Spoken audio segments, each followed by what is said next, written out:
Hola, ¿qué tal? Soy la doctora Liliana Hernández Marín. Les voy a hablar del manejo imagenológico del abdomen agudo pediátrico. Primero que nada, doy gracias al SICOM por esta invitación y sin más que decir, vamos a proceder a la presentación.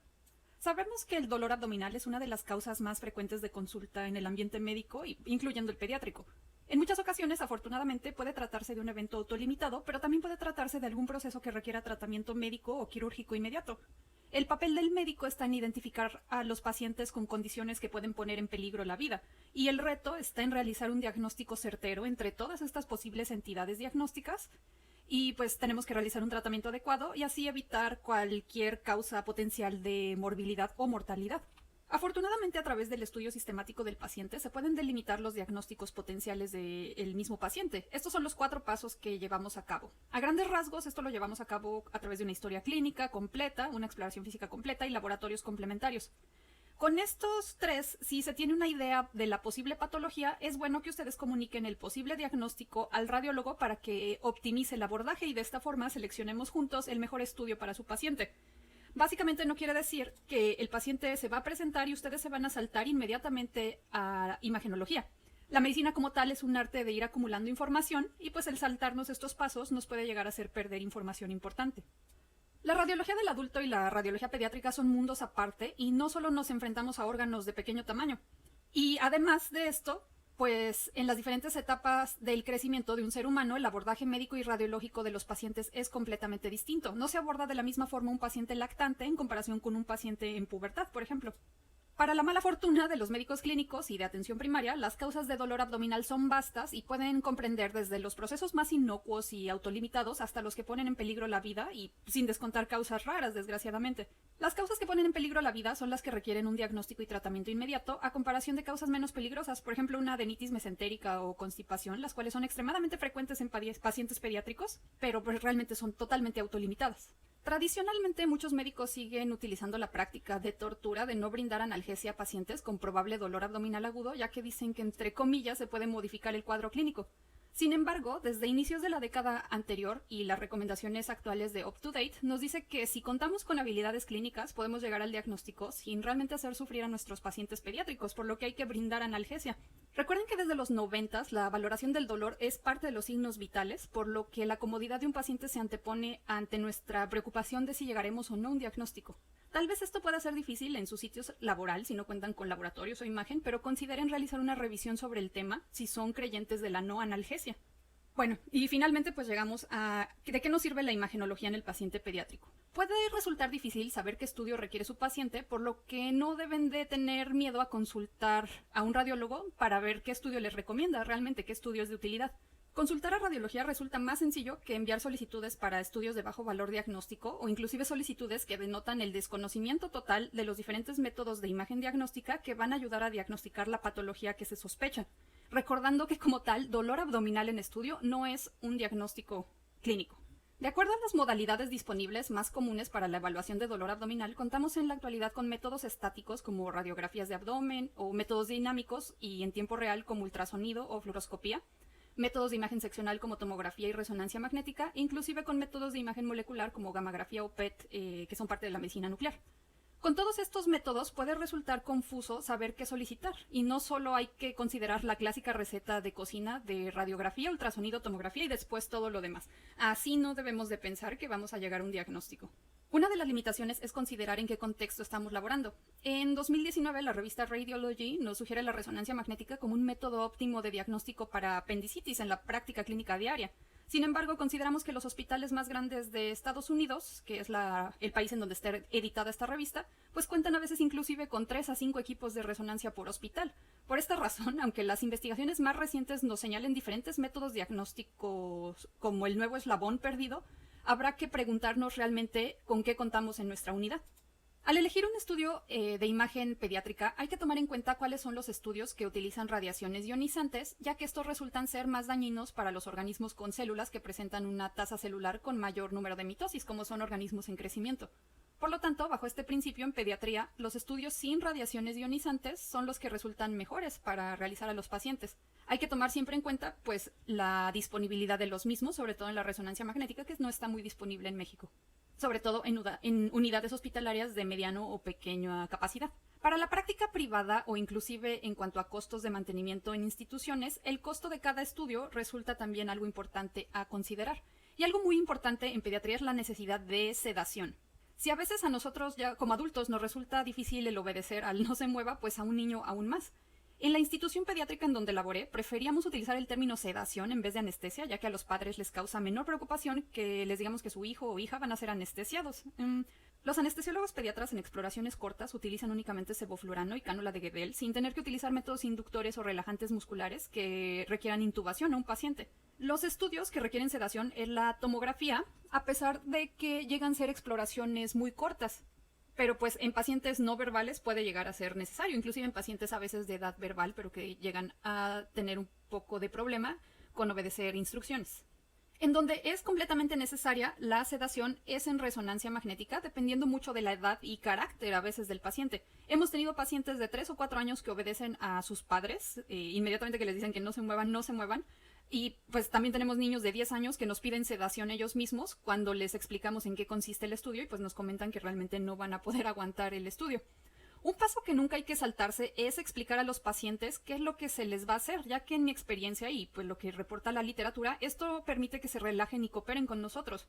Créanme que hay niños que han entendido mejor cómo funciona un ultrasonido cuando me lo preguntan en comparación con un par de residentes que he conocido.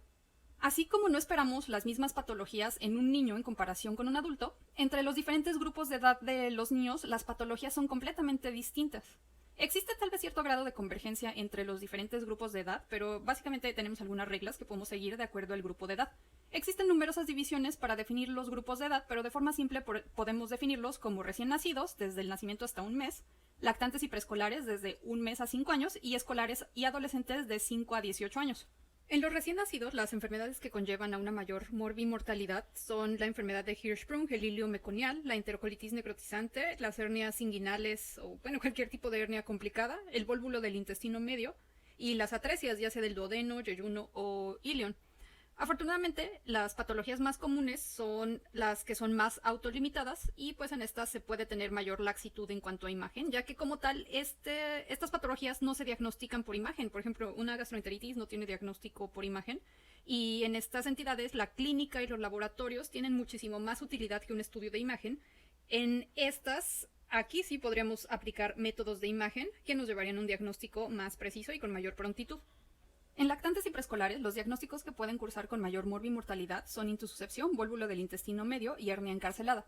Igualmente, los diagnósticos alternos más autolimitados aquí mencionados tienen bajo valor diagnóstico en imagen y a veces nos pueden llevar a falsos positivos de otras patologías, como pudiera ser hallar líquido libre escaso en pacientes con gastroenteritis autolimitada, por lo cual la clínica es muy importante para no pensar que por ejemplo, el líquido libre que vemos en este paciente pudiera significar alguna otra cosa, como por ejemplo pensar que pudiera ser una apendicitis cuando pues prácticamente el paciente únicamente está teniendo un cuadro autolimitado.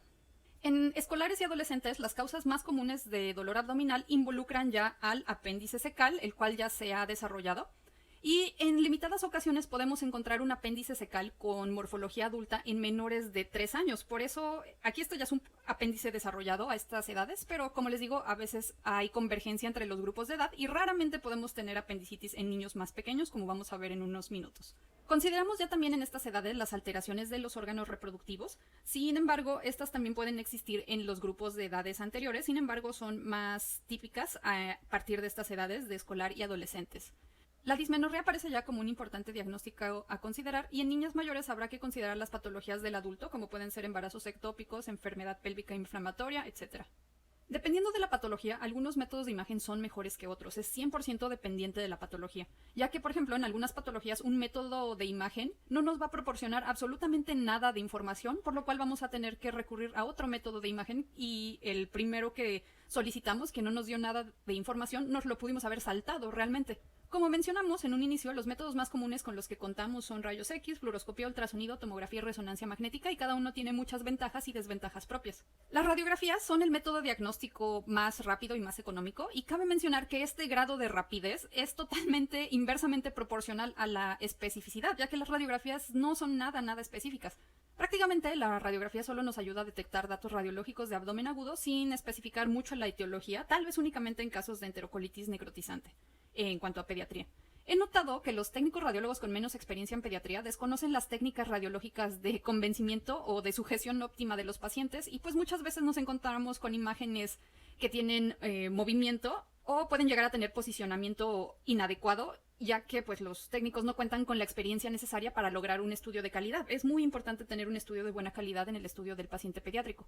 Independientemente de la edad y prácticamente solo en pacientes que se encuentren en el área de choque, terapia intensiva o terapia intermedia, todos los pacientes requieren mínimo de 2 proyecciones radiológicas. Esta es pues de pie o en bipedestación y en decúbito. Ya sea que los papás de los pacientes o los técnicos ayuden al paciente en ponerse en bipedestación, se debe solicitar inclusive en lactantes y recién nacidos. Por lo tanto, si el paciente no está grave, solicítenle siempre las 2 proyecciones, por favor. Los datos de abdomen agudo radiológico en pacientes pediátricos son prácticamente los mismos que hay en pacientes adultos. Nos interesa saber si hay aire en lugares que no debería de haber, como por ejemplo espacios peritoneales, vía biliar, vena porta o paredes intestinales. Los patrones intestinales, como dilatación de asas con aire o sin aire distal, nos puede orientar mucho a datos, por ejemplo, de oclusiones, ya sea mecánicas o por cambios congénitos anatómicos. Los niveles hidroaéreos observados en una radiografía en bipedestación, de acuerdo a la literatura, son significativos cuando más o menos tienen una altura de 2.5 centímetros, pero bueno, no es algo que debemos de tomar muy a pecho. Y las asas fijas observadas, recuerden que cuando hablamos de una asa fija, la tenemos que ver mínimo en 2 proyecciones. Si no, ver una asa fija en una sola proyección no tiene valor diagnóstico porque necesitamos comprobarlo en 2 proyecciones.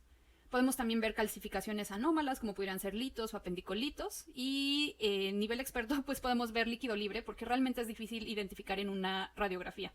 Sabiendo todo esto, ¿qué nos parecería esta radiografía? ¿Les parecería abdomen agudo o no es abdomen agudo? Pues no, es una radiografía normal. En un recién nacido observamos aire en el intestino delgado a partir de los primeros minutos de la vida hasta las primeras 3 horas de vida, ya que tras el parto el recién nacido pues va a comenzar a deglutir aire. Debemos de ver aire en el colon distal durante las primeras 12 a 14 horas, por lo cual si antes de eso no vemos aire en el colon, probablemente solo hay que esperarnos. Recuerden que llega hasta colon distal 12 a 14 horas. Este paciente, por ejemplo, fue enviado a radiología por datos de constipación y a los tratantes les pareció una distribución anormal de gas, ya que es bastante amplia. Sin embargo, tras la visualización de la radiografía, preguntamos por signos neurológicos y miccionales y pues nos preguntaron por qué. Y la respuesta es que más que nada lo que nos llamaba la atención, más que esta distribución extensa de aire, era la ausencia de sacro en este paciente, por lo cual pues esto corresponde más bien a una regresión caudal. La distribución del aire es extensa, pero no es completamente anormal. Por lo tanto, les digo, es un estudio de baja especificidad. El paciente ya realmente se definió que tenía retención urinaria y disfunción intestinal de origen neurógeno en la médula espinal, por lo mismo, por las causas de regresión caudal. Así que recuerden siempre revisar todas las estructuras en su radiografía. Lo bueno del ultrasonido es que son rápidos, baratos, no requieren que hagamos sedación al paciente y podemos realmente solo enfocarnos en lo que queremos. Por eso es un estudio rápido, porque es un estudio enfocado. No quiere decir que vamos a revisar absolutamente todas las estructuras. Lo malo es que pues es operador dependiente y depende mucho la calidad del equipo que estemos utilizando. En pacientes pediátricos, afortunadamente el panículo adiposo no es gran limitación como lo es en pacientes adultos. Como mencioné, es importante siempre contar con transductores propios para pediatría, ya que nos van a dar diversa información que no pudiéramos detectar si solo contáramos, por ejemplo, con un transductor para adultos, que es el transductor convexo de 6 MHz. Siempre debemos de contar con transductores que tengan mayor capacidad de megahertz para lograr penetración más detallada, tal vez no tan profunda, pero realmente no es necesario en pediatría. Como mencioné, en pediatría afortunadamente el panículo adiposo no va a ser nuestro enemigo, ya que raramente los pacientes pediátricos tienen muchísimo panículo adiposo, a menos de que sean, por ejemplo, ya adolescentes con obesidad. Lo que sí llega a ser nuestro enemigo en los pacientes pediátricos es el gas intestinal. En este ejemplo podemos observar cómo una dilatación intestinal importante impide la exploración ecográfica, ya que pues el sonido no se conduce adecuadamente a través del aire, como es por ejemplo a través del líquido, como sería a través de este hígado. Aquí estamos viendo una exploración hepática en un paciente con nulo panículo adiposo, y aquí vemos una exploración en donde pues hay mucho panículo adiposo y realmente quisiéramos que Jesucristo tomara el transductor y nos ayudara con la exploración, porque a veces no podemos ver absolutamente nada. Debido a que afortunadamente la mayoría de los pacientes pediátricos tienen poco panículo adiposo, la calidad de imagen en ultrasonido es muy buena mientras tengamos los transductores adecuados.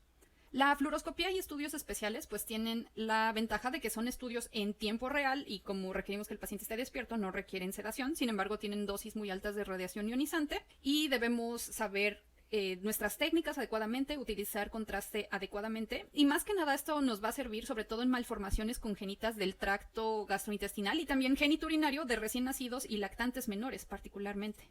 Recomendamos comentar al radiólogo qué es lo que busca con cada estudio especial, ya que, por ejemplo, para el estudio del tracto gastrointestinal superior a veces se solicita el estudio solo como serie esófago-gastroduodenal y el personal técnico pues lo único que quiere valorar es el reflujo y realmente tal vez requerían alguna otra cosa, como por ejemplo buscar una imagen óptima de la posición del yeyuno o alguna otra cosa que no incluye una serie gastroesófago-duodenal. En cuanto al tránsito intestinal, es importante mencionar que se da por terminado este estudio cuando el contraste vence la válvula ileocecal, por lo cual si requieren saber más información sobre el colon, tienen que llegar a mencionar que requieren el estudio hasta el colon, porque si no, pues solo terminamos, llega el contraste válvula ileocecal, se da por terminado el estudio y tal vez no era lo que estaban buscando. El colon por enema valora únicamente de forma retrógrada al colon y damos por terminado el estudio cuando se opacifica el ciego y observamos al ilion terminal. Depende de la institución si se valoran imágenes por vaciamiento del colon, por lo que es importante solicitarlo expresamente si requieren valorar cuál es el volumen residual tras el vaciamiento del colon del paciente. Así que como tal, recuerden que en estudios contrastados especifiquen realmente qué están buscando, porque muchas veces o no se sabe solicitar el estudio o se pueden llegar a pasar detalles que tendríamos que buscar de una manera muy especial y muy focalizada. Nos encontramos muchas veces en la práctica clínica que debido al conocimiento de que el bario está contraindicado en perforación intestinal, pues los tratantes solicitan todos sus estudios con contraste hidrosoluble. Y bueno, los invito a probar el contraste hidrosoluble, inclusive mezclado con jugos de sabor o lo que quieran, para que vean realmente lo desagradable que es el sabor. Las preparaciones de bario pediátrico muchas veces neutralizan los sabores desagradables y no resultan una mala experiencia para el paciente. Por lo cual recomiendo que no por miedo soliciten estudio con contraste hidrosoluble, ya que además la calidad del estudio es limitada porque necesitamos de una alta densidad que tenga el contraste y esto a veces no se logra únicamente con contraste hidrosoluble. Así que tenemos en parte que no nos va a dar un buen estudio, va a ser desagradable para el paciente y realmente si no estaba contraindicado, no hay ningún riesgo en que demos bario al paciente, pues ustedes no tendrían por qué estar solicitando medio de contraste hidrosoluble. La tomografía tiene como ventaja de que es bastante rápida y lo bueno es que no es operador dependiente. La calidad va a ser dependiente al equipo que tengamos y los protocolos utilizados. Muchos técnicos no saben manejar los criterios para pacientes pediátricos y pueden resultar ser malos estudios a veces. El costo es un poco más elevado y a veces, como les mencioné, pueden requerir sedación o uso de contraste y desgraciadamente la tomografía utiliza radiación ionizante. Lo malo de la tomografía, aquí al contrario que con el ultrasonido, es que el poco panículo adiposo de los pacientes pediátricos nos limita un poco la capacidad de interpretación cuando los radiólogos no son especialistas en pediatría. A veces, ahorita les voy a enseñar un ejemplo. Aquí estamos comparando la tomografía de un niño con la tomografía de un adulto. Noten cómo la ausencia de la grasa abdominal, de la grasa peritoneal en este niño, dificulta la valoración abdominal. Vemos realmente todas estas asas completamente pegadas, prácticamente no hay nada de grasa entre estructuras, a diferencia de este adulto en donde podemos aislar cada estructura adecuadamente y pues vemos esta imagen con algo de cambios aquí muy sutiles en la grasa adyacente, por lo cual nos puede dar una idea de que aquí hay patología inflamatoria.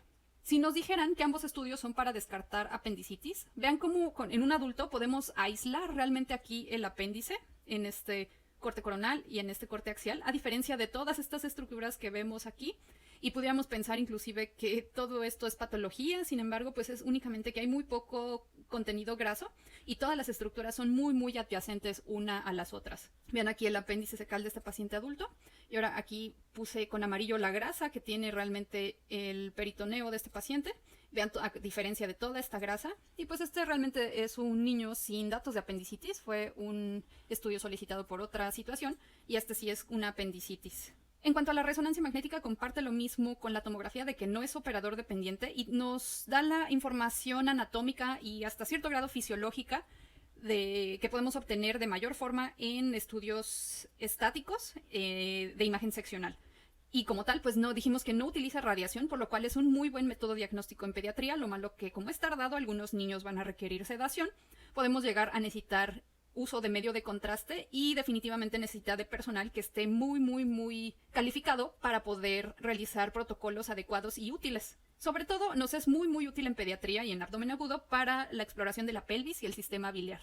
Vamos ahora a ver todo lo que hablamos aplicado a algunos casos clínicos. Las imágenes que les voy a presentar son propiedad de un hospital en el que laboré algunos años, el Hospital Infantil Privado de Star Médica en Ciudad de México. Y bueno, vamos a iniciar con los grupos de edades que ya revisamos. Y con los recién nacidos, la mayoría de las veces las radiografías resultan ser un método muy inespecífico, más allá de los hallazgos generales de abdomen agudo que mencionamos. Sin embargo, podemos observar que los estudios fluoroscópicos o ecográficos son muy específicos para poder determinar un diagnóstico preciso. Vamos a revisar entonces cuáles eran las causas de abdomen agudo de las diferentes edades y qué métodos diagnósticos sería como el primer método diagnóstico y los métodos más específicos para cada patología. Ya dijimos que las radiografías pueden resultar a veces bastante inespecíficas, más allá de ver hallazgos generales de abdomen agudo, de las que ya mencionamos, pero pues es el primer método porque es el más disponible y es el más rápido de conseguir. Vean cómo los estudios fluoroscópicos o ecográficos llegan a definir a veces completamente la patología y podemos definir la topografía de la afección. Inclusive algunos estudios pueden llegar a ser una guía anatómica para los cirujanos, en donde realmente es bastante útil la radiografía, únicamente es en los casos de enterocolitis necrotizante porque hay signos muy específicos para esta patología. Muy bien, vamos con este caso de un masculino de 9 días que presentó vómito, solicitaron radiografías. ¿Qué es lo que nos llama la atención? Pues es una hernia inguinal indirecta. Observen aquí cómo podemos valorar estas asas intestinales en la bolsa escrotal. Entonces aquí realmente la radiografía la estamos viendo cómo es bastante específica para el diagnóstico, pero realmente es muy raro que lleguemos a tener este tipo de imágenes. Por lo tanto, el ultrasonido, que no corresponde a este paciente, es muchísimo más útil para el diagnóstico de hernias inguinales o hernias de cualquier tipo, básicamente, en el contexto pediátrico. Los estudios de colon por enema son de elección cuando sospechamos patología de colon. Por ejemplo, aquí la enfermedad de Hirschsprung, que se va a manifestar como zonas de cambios de calibre en el colon y pues nos permite orientarnos para ver en dónde tendrían que tomar una biopsia. Y pues cuando hay sospecha de ilio meconial, observamos aquí un microcolon con defectos de llenado o también puede ser ausencia de paso del medio de contraste. Y además, pues aquí el contraste nos puede llegar a servir para hidratar los tapones meconiales, permitiendo que haya una evacuación parcial. Siempre que habrá que evaluar a los pacientes con este diagnóstico de ilio meconial, habrá que evaluarlos para descartar que no haya fibrosis quística, ya que esa puede ser una de las manifestaciones iniciales de esta enfermedad. Como habíamos mencionado, las radiografías son inespecíficas, pero en cuanto al diagnóstico de enterocolitis necrotizante y atresias, nos pueden permitir una idea que nos aproximen mucho al diagnóstico. Aquí solo hagamos el recordatorio de cómo pues, el tracto gastrointestinal es básicamente un tubo con una luz. Por lo tanto, cuando hay una estrechez anormal o hay como tal una ausencia de la luz, pues esto lo llamamos atresia de forma fácil. Tenemos un método simplificado, entre comillas, para la valoración de patrones de alteración de la distribución de gas intestinal que nos pudiera llegar a orientar al diagnóstico de atresias del tracto gastrointestinal. Una burbuja única nos orientaría a atresia gástrica o en pacientes con vómitos no biliares a estenosis hipertrófica del píloro. Sin embargo, en esta última, pues el ultrasonido tiene muchísimo más valor diagnóstico. 2 burbujas sin aire distal es prácticamente diagnóstica de atresia duodenal, recordando que esta está presente con una fuerte asociación al síndrome de Down, por lo cual habría que ver, por ejemplo, malformaciones cardíacas. Y puede llegar a ser un poco más complicado cuando las atresias son más distales. La imagen de 3 burbujas usualmente nos hace sospechar de atresia yeyunal, aunque aquí ya es importante realizar un estudio fluoroscópico contrastado con bario para tratar de buscar el sitio de afección. Y en caso de observar una alteración en el calibre o en la permeabilidad del yeyuno, hay que buscar atresias en colon también, por lo cual hay que solicitar también un colon por enema en estos pacientes. Pueden existir otros patrones como una burbuja única con gas distal que nos sugeriría un vólvulo del intestino medio, por ejemplo, y la mayoría de las veces estos están asociados con malrotación intestinal. Una burbuja doble con gas distal hay que considerar alteraciones de la luz duodenal como Webb's o tampoco hay que olvidar al vólvulo del intestino medio. Cuando las obstrucciones son más distales y todo el tracto gastrointestinal superior se dilata, habría que pensar, por ejemplo, en obstrucciones del ilion o del colon de alto grado. En cuanto a este último patrón de dilatación discreta, realmente a veces ni siquiera es necesario solicitar el colon por enema ni las series gastrointestinales, ya que pueden llegar a tener bajo valor diagnóstico. Sería más importante solicitarlo cuando son múltiples asas que están dilatadas de forma más importante. Aquí vemos los diferentes ejemplos del método de burbujas, de una burbuja en atresia antral, una burbuja doble en atresia duodenal, 3 burbujas en atresia yeyunal, una burbuja única con gas distal, o relativamente distal, en un vólvulo del intestino medial, una burbuja doble con algo de gas distal en este estenosis duodenal, múltiples asas dilatadas de forma difusa aquí en una atresia ileal, y en este caso pues vemos múltiples asas discretamente dilatadas y de forma difusa en una enterocolitis necrotizante. Como mencioné, en enterocolitis necrotizante la evaluación de aire intestinal es muy importante y considero que es una de las patologías en donde resulta ser más específica una radiografía simplemente. Podemos observar aquí imágenes con aire libre presentadas como el signo del ligamento falciforme y pues signo de Rigler, que es básicamente la visualización de asas intestinales con pared interna y con pared externa. El aire en el sistema porta y neumatosis intestinal, que es aire que delimita la pared del intestino, pues nos pudiera hablar de probable isquemia y posible colonización del intestino afectado, y serían estos casos, en cuanto la enterocolitis necrotizante, ya sería un diagnóstico quirúrgico. Ahora vamos con el grupo de 1 a 5 años, en donde intususcepción, válvula del intestino medio y hernia encarcelada son las más importantes. Como primer método diagnóstico, en teoría podemos solicitar radiografías porque es lo más sencillo y más disponible, pero tenemos métodos más específicos, sobre todo aquí el ultrasonido y nuevamente la fluoroscopía con colon por enema, serie gastrointestinal, llegan a ser muchísimo más específicas. Vemos este caso de un paciente masculino de 2 años con dolor abdominal postprandial bastante severo y vómito. Tal vez se sospechaba que hubiera alguna alteración pilórica atípica. El píloro fue normal. Encontramos litos en la vesícula biliar, lo cual puede ser significativo, sin embargo, clínicamente no había dolor de tipo biliar. En fosa ilíaca derecha, algunas asas de ilion distendidas, pero nada que nos llame la atención. Y aquí estamos viendo básicamente todo el abdomen del paciente por ultrasonido para demostrarles cómo podemos casi utilizar la ecografía como una tomografía, ya que pues son pacientes pequeños y los transductores tienen gran poder de penetración. Básicamente no hay nada, retroperitoneo libre, este es el páncreas, el hígado normales. Realmente hasta el momento nada que nos explique el dolor abdominal tan severo. La clínica aquí realmente llevó a los pediatras a sospechar algún tipo de oclusión, por lo cual se les solicitó una serie gastrointestinal, en donde observamos esta imagen clásica. Entonces ya algunos deben saber de qué se trata. Es un vólvulo del intestino medio, en donde básicamente estamos viendo aquí este signo del sacacorcho, y podemos aquí más o menos darnos una idea de por qué se da este aspecto, ya que pues aquí hay giros, podemos decir, a través de la arcada duodenal. Y este paciente pues fue quirúrgico y se comprobó mediante exploración quirúrgica que era un vólvulo del intestino medio en donde se liberaron bandas de LAD acompañantes. Ahora un paciente de 9 meses con evacuaciones con trazas hemáticas e irritabilidad, en donde observamos aquí, estas son asas dilatadas de intestino delgado. Realmente no observamos aquí el hemicolon derecho, por lo cual se solicitó un ultrasonido en donde observamos esta imagen con aspecto de diana, con algunos nódulos dentro de esta imagen que corresponde a intususcepción. La intususcepción pues es básicamente la más común, es cuando el ilion entra aquí en el colon a través de la válvula iliocecal y por eso da este aspecto de imagen de diana. Aquí podemos verla en sentido longitudinal. Y nos llama la atención que a veces cuando vemos líquido dentro de esta intususcepción, pues ya nos hablaría de que puede ser más difícil realizar una reducción fluoroscópica, como vamos a ver a continuación. Es normal ver estos nódulos dentro de estas intususcepciones en relación a ganglios linfáticos. El primer tratamiento le toca al radiólogo y es la reducción fluoroscópica de la intususcepción. Usualmente se utiliza aire, pero en el hospital infantil privado se utiliza bario, ya que se quiere documentar realmente que esté destelescopado ese intestino, y pues esto se realiza con mucho cuidado. No ha habido ninguna perforación. Vamos a ver aquí cómo podemos identificar el momento en el que se logra la reducción.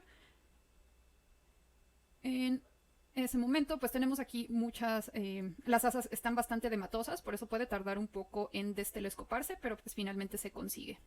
También pueden ustedes realizar una reducción neumática únicamente con aire si se les facilita más. Realmente esto depende de la institución en la que ustedes estén. Vamos ahora a los escolares y adolescentes de 6 a 18 años, en donde pues ya hablábamos de apendicitis y de las diferentes patologías de los órganos reproductores, y también ya podemos llegar a tener colecistitis.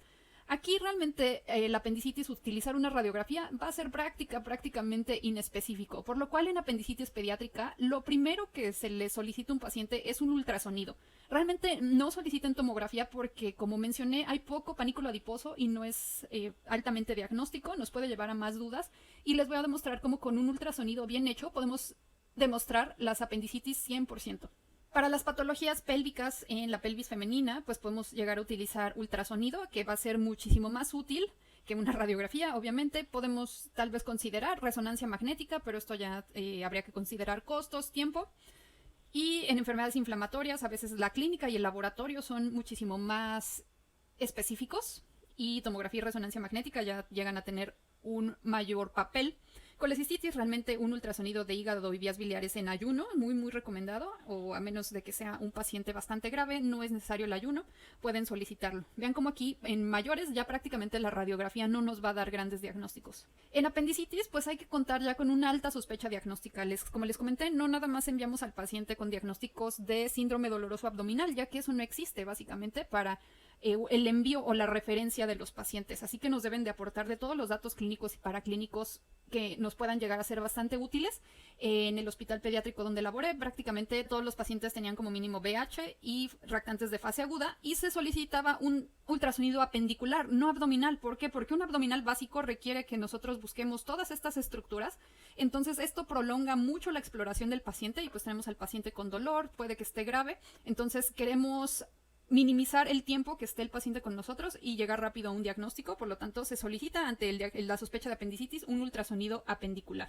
Aquí estamos viendo cómo los apéndices en menores de 2 años o a veces de 3 años tienen esta especie de morfología cónica, corta, por lo cual no llegan a obstruirse tan fácilmente como ya los apéndices de niños más grandes, sobre todo mayores de 2 a 3 años o adultos, en donde ya tienen esta estructura. Vean cómo con ultrasonido podemos definir, por ejemplo, aquí al ilion, al ciego, y aquí como tal a un apéndice completamente normal. Vemos aquí un apéndice normal en un corte transversal, en donde podemos realizar compresión para realmente estar más seguros de que es un apéndice completamente normal. Y vean cómo también con el mismo ultrasonido vamos a poder diagnosticar adecuadamente apendicitis. Aquí vemos una imagen en saco ciego con incremento de la vascularidad periférica, con un diámetro anteroposterior. Es importante realizar la medición en anteroposterior mayor de 6 milímetros que no cambia la compresión. Esto corresponde a una apendicitis. Vean cómo inclusive las complicaciones, como pueden ser colecciones periapendiculares o la visualización de apendicolitos, son muy buenas en los pacientes pediátricos. Aquí podemos ver prácticamente los detritus y algo de gas en el apéndice. Vemos como la causa de apendicitis en este paciente pues fue el apendicolito, y noten la alta calidad que se logra en ultrasonido.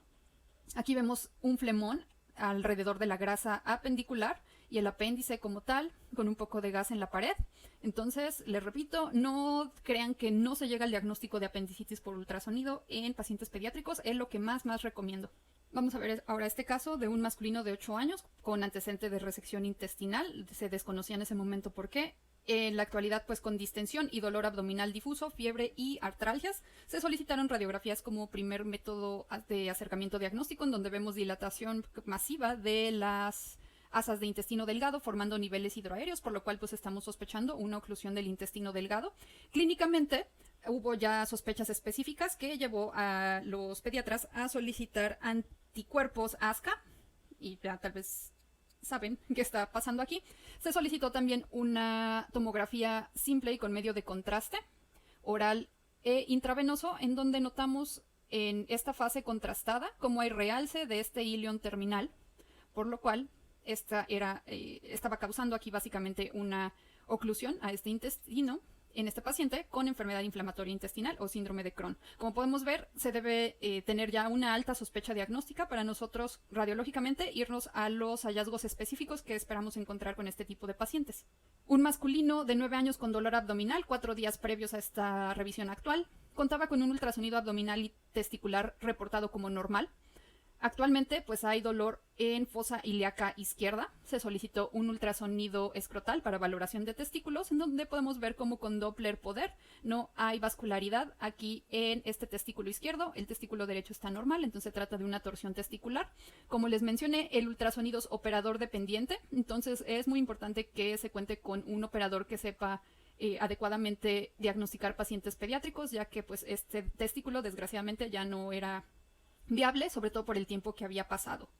Ok, siguiente caso es una mujer de 13 años con dolor abdominal en mi abdomen inferior, menarca a los 11 años y fecha de última menstruación 13 días.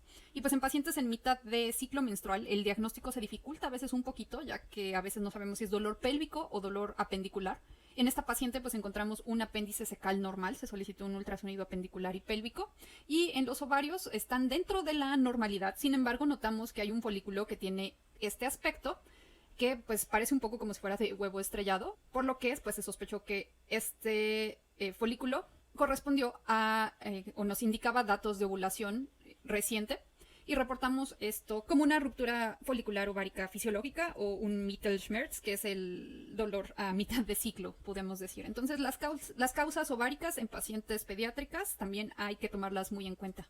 Ahora vemos una mujer de 15 años con dolor abdominal en fosa ilíaca derecha, su menarca a los 13 años. Nos llama la atención que estamos observando la vejiga con líquido, y en topografía del anexo derecho encontramos esta imagen quística de gran volumen que corresponde a un quiste ovárico simple. En este caso se dejó realmente hospitalizada la paciente para valorar su evolución, disminuyó el dolor abdominal, por lo cual no hubo necesidad de realizar alguna intervención quirúrgica en ese momento, y lo único que se hizo fue repetir el estudio en tiempo posterior, logrando observar un retorno a un tamaño ovárico normal. Ahora vemos un masculino de 6 años con púrpura en miembros pélvicos inferiores, dolor abdominal difuso de tipo cólico e intermitente con evacuaciones normales. Y pues aquí vemos esta imagen que está más o menos aquí situada a nivel del ilion. Vemos un telescopamiento del mismo, sin embargo en la misma región, tiempo después, vemos que desaparece esta imagen, además de que mide menos de 2.5 centímetros, por lo cual esto corresponde a una intususcepción transitoria del intestino delgado, en el contexto de una púrpura de Henoch-Schönlein. Y bueno, en niños con púrpura o inclusive con gastroenteritis únicamente podemos observar esta imagen en diana, pero siempre hay que valorar el aspecto cronológico y el tamaño. Realmente los que mida menos de 2.5 centímetros es orientativo a que va a ser intususcepción del intestino delgado, a diferencia de la intususcepción ileocólica típica que veíamos anteriormente. Esta paciente se presenta con dolor abdominal, tiene 14 años, femenina. Observamos un abdomen con limitado gas aquí a nivel del abdomen inferior, por lo cual tal vez vemos aquí cierto efecto de masa. Como en interrogatorio sabemos que hay amenorrea primaria, se realiza un ultrasonido en donde observamos esta imagen posterior a la vejiga que tiene ecos finos en su interior. El diagnóstico por imagen que dimos fue hematocolpos, pero ya que por el dolor querían descartar torsión de quiste, se realizó una tomografía en donde observamos aquí la gran dilatación de la cavidad uterina en relación con un hematocolpos y hematometra. Tras la exploración quirúrgica se definió que la causa era un himen imperforado en esta paciente. Ok, ahora vamos a ver, este caso fue un envío de una paciente de 11 años con dolor abdominal, disuria, fiebre y amenorrea primaria. Le realizaron una tomografía con medio de contraste oral, en donde observaron una masa en la pelvis. No pudieron definir realmente qué era, se envió al hospital pediátrico. Debido a estos hallazgos, preferimos solicitarle, ya no repetirle la tomografía, sino solicitar una resonancia magnética en donde vemos estas imágenes de estas estructuras piriformes con alta señal en T1 y T2, y pues también correspondió a un hematocolpos. Aquí más que nada pues fue decirles que no es necesario repetirle una tomografía a una paciente pediátrica, y nos da muchísimo más información esta resonancia magnética, sobre todo para el acercamiento quirúrgico que eventualmente tuvo esta paciente. Ahora un masculino de 17 años con dolor abdominal postprandial en cuadrante superior derecho y con sobrepeso. Observamos estas imágenes ecogénicas con sombra sónica posterior. Es un diagnóstico sencillo, es una colecistitis litiásica. Y ahora, al contrario, un masculino de 10 años con dolor abdominal en el abdomen superior, lipasa normal y como antecedente una inmunodeficiencia variable común, por lo cual aquí es una colecistitis alitiásica, no vemos litos, sin embargo vemos este engrosamiento de la pared con algo de líquido adyacente e incremento de la vascularidad. Aquí pues estuvo asociada una infección biliar con su inmunodeficiencia congénita del paciente. Cuando tenemos casos especiales, lo primero es no olvidar el tórax, ya que a veces las infecciones pleuropulmonares pueden ser la causa del dolor. Y en tórax siempre la imagen inicial pues va a ser una radiografía. Este sí es el primer método de estudio. En hígado y vías biliares, como ya vimos anteriormente, ya sea en colecistitis alitiásica, litiásica o discinesia vesicular. Lo primero es realizar un ultrasonido de hígado y vías biliares. De forma secundaria sería una colangioresonancia cuando los casos son un poco más complejos y particularmente cuando sospechamos que puede haber una alteración de las vías biliares intrahepáticas o extrahepáticas. En pancreatitis, recuerden que la imagen no es completamente necesaria y a veces realmente solo nos sirve para ver las complicaciones de la misma. Sí nos sirve mucho un ultrasonido de hígado y vías biliares para definir si hay o no litiasis, y en pacientes pediátricos puede resultar a veces útil realizar un ultrasonido pancreático. En infecciones de vías urinarias realmente no es necesaria la imagen a menos de que sospechemos malformaciones congénitas o hidronefrosis, ya que realmente un ego va a ser más que suficiente.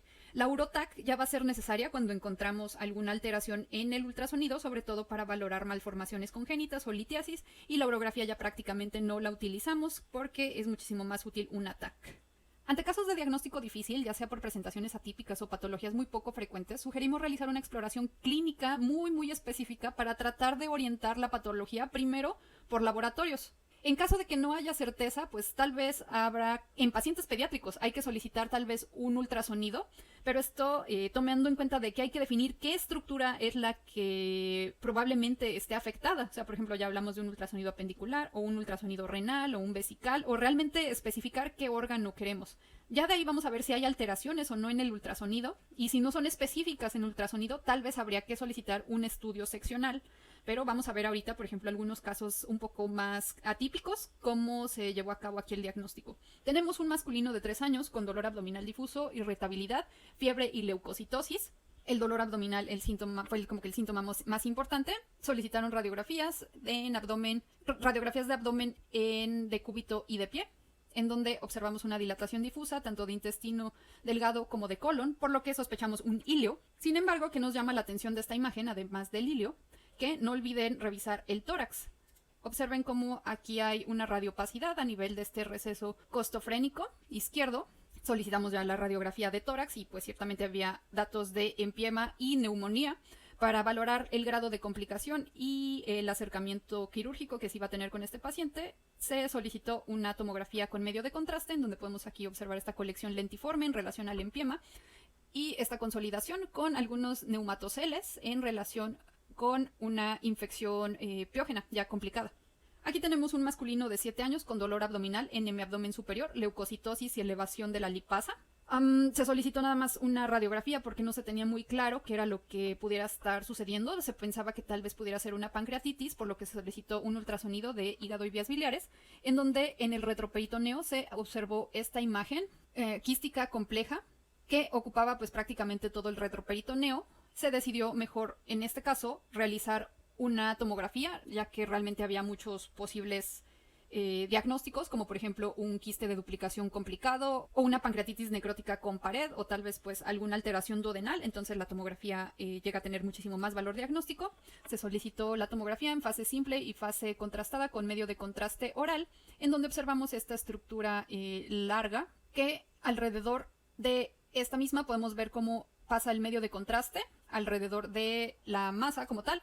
Corresponde a un hematoma duodenal intramural. En este caso fue totalmente espontáneo. Usualmente pueden estar asociados a trauma, pero en este paciente no se encontró que estuviera presente este antecedente. Una mujer de 2 años con dolor abdominal, no ictérica, y muestra elevación de la aspartato aminotransferasa y alanino aminotransferasa no significativas, muy difuso. Realmente no vemos grandes cambios aquí en esta radiografía de abdomen. Se realizó un ultrasonido de hígado y vías biliares por la elevación de la alanino y aminotransferasa, observando una vesícula biliar normal y una dilatación del conducto hepático. Lo normal para este grupo de edad es 4 milímetros y vemos que mide 11 milímetros, así como una dilatación del sistema biliar intrahepático. En este caso, realmente pues no se pensó algún tipo de obstrucción y se sospechó algo congénito, tal vez ya notaron aquí que pudiera ser. Se realizó la colangioresonancia magnética, en donde observamos dilatación del conducto hepático común, del conducto colédoco y de la vía biliar intrahepática. Aquí tenemos la representación en 3 dimensiones. Entonces, este patrón de dilatación corresponde a un quiste de colédoco, Todani 4A. Son los segundos más comunes en los quistes de colédoco.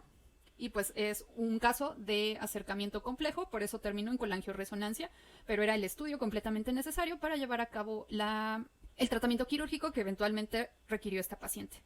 Y bueno, después de todo lo que comenté, solo espero que se queden con unos cuantos puntos de esta plática. Que entre mejor información nos proporcionan, más efectivos somos nosotros como radiólogos. Y otro punto es que la fluoroscopía realmente es útil en malformaciones del tracto gastrointestinal y genitourinario de los recién nacidos.